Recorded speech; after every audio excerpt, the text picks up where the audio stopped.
प्राचीन समय की बात है। किसी नगर में एक ब्राह्मण दंपति रहते थे। उनके कोई संतान न होने के कारण वह बहुत दुखी थे।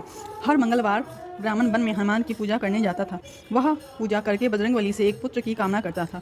उसकी पत्नी भी पुत्र की कामना के लिए मंगलवार का व्रत करती थी। वह मंगलवार के दिन व्रत के अंत में हनुमान जी को भोग लगाकर ही भोजन करती। एक बार व्रत के दिन ब्राह्मण ने भोजन नहीं बना पाया और ना ही हनुमान जी को भोग लगा सकी। तब उसने प्रण किया कि वह अगले मंगलवार को हनुमान जी को भोग लगाकर ही भोजन करेगी। वह भूख प्यास से 6 दिन तक पड़ी रही।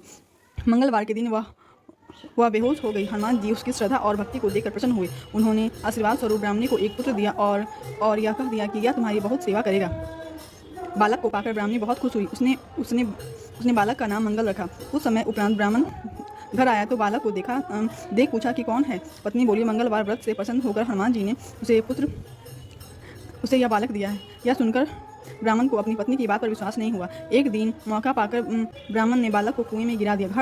घर लौटने पर ब्राह्मणी ने पूछा कि मंगल कहाँ है। तभी पीछे से मंगल मुस्कुराकर आ गया।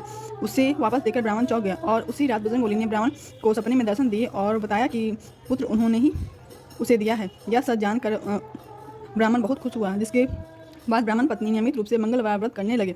मंगलवार का व्रत रखने वाले मनुष्य पर हनुमान जी की कृपा अपार होती है।